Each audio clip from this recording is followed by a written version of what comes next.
error. That clip was aired yesterday. Many apologies for that. And as earlier mentioned, governors are headed for yet another clash with the national government over delay in gazetting devolved services. Of course, a lot of your comments coming in on this issue. The question is the county government well equipped, well prepared to take on some of these services? And our guest in studio tonight, as I had earlier mentioned, Beatrice Elachi. She is the majority whip of the Senate and also a member of the Devolution Committee. Thank you for your time this evening.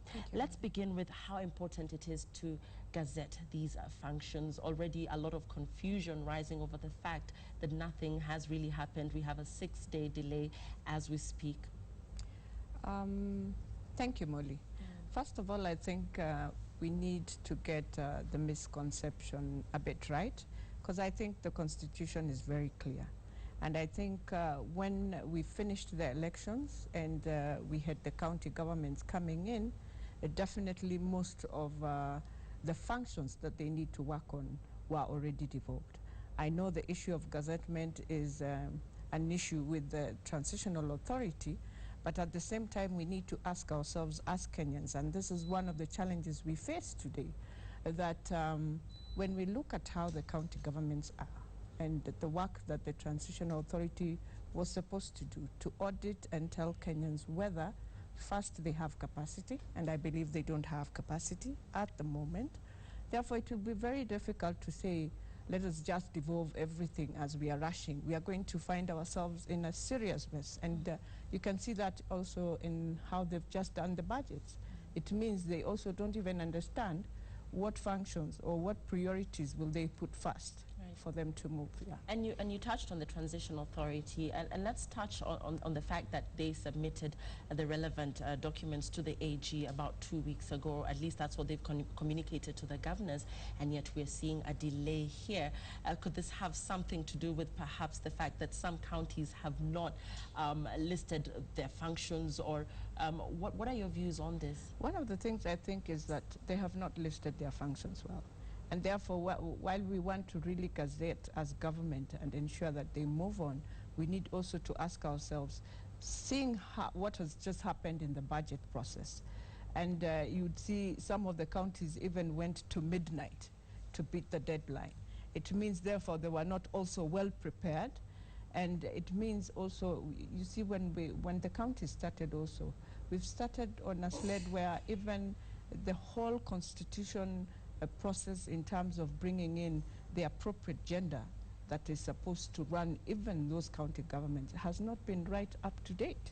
That even the courts have not been able to say, this is a full county assembly now debating on issues of this assembly that need now to give service to the people. And therefore, I think the teething problems are there. But one of the things also I would really, really request Transitional Authority is that 2 weeks ago you met the president. And I think if it was right, before they would have asked for the goodies, they would have asked for the first thing.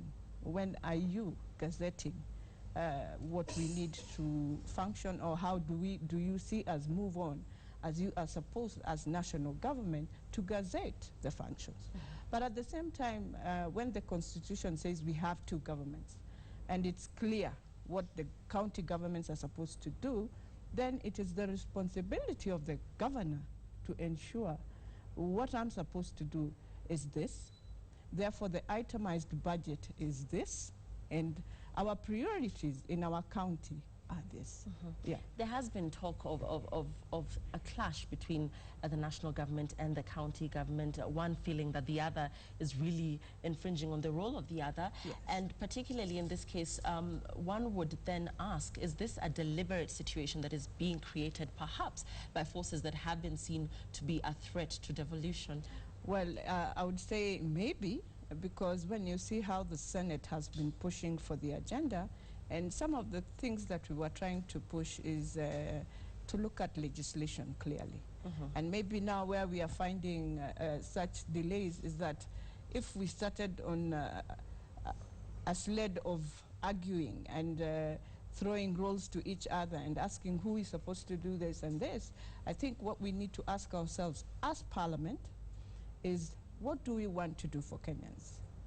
When Kenyans came out, 85% passed this constitution. They believed in it. Why did they believe in it? Because of devolution. And therefore, they were tired of what was centralized. And they were thinking, when we come to devolution, we'll be able to see services, we will be able to see our leaders now work effectively. And I think now, after 3 months after the elections, we are asking ourselves, are we on the right track? Or do we need to sit down and reflect what we have done so far and now move on the right track? I think that is what we need to ask ourselves as leaders.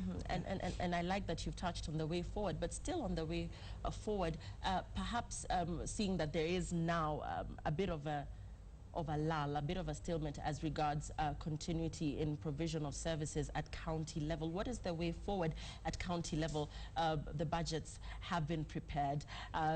Nobody knows what's happening now. It's a waiting game. What's the way forward?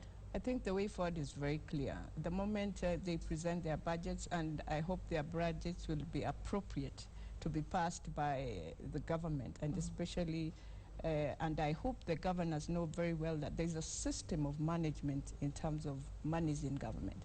Therefore, if you're going to bring a budget that will put you in a mess next year, and then citizens will come back saying, we don't want a devolved government because we can't see services coming down, then it will be the governors who will have let down the whole process. But I hope and I pray that whatever will be devolved, and now that we have the county allocation bill in the Senate, and we've done the first reading. It's now in the committee. I was going to ask about that. Actually, there's a perceived delay. I mean, the public is of the opinion that there's been a bit of delay on your part as the Senate as regards this bill. I think we've been given 30 days, so we are within that time frame, and we've already started the process. So I don't think there's any delay in that. I think we are.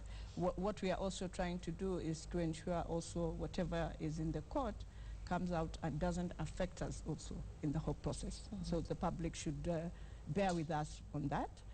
But I hope on Tuesday the Supreme Court will do something. But what I just wanted to say is that it is important for also us Kenyans. This is our process.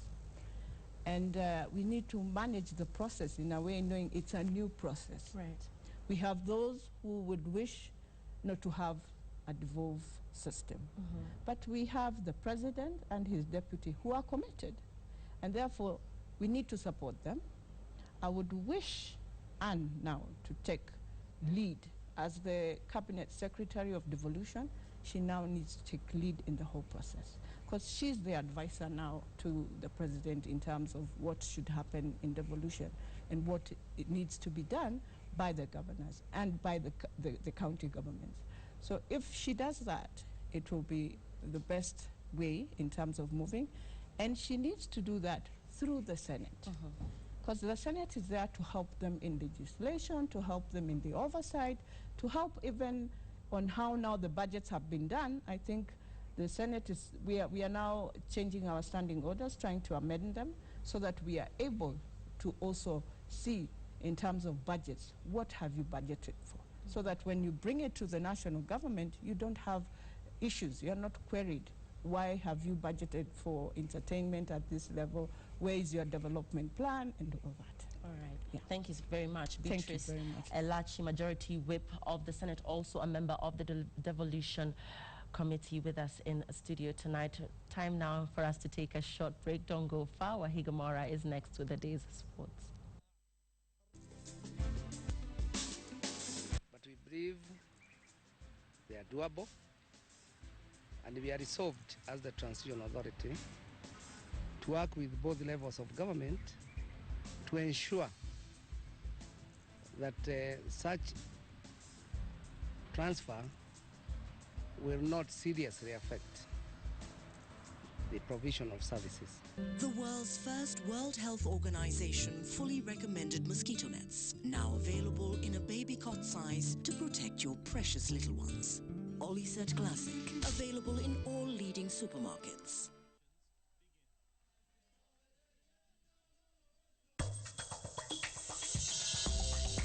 I need you to intercept a document for me, a certified envelope that's arriving from Chile with Camila's name on it. What do you want me to do with Dion? You're going to keep it, and let me know if you have it already.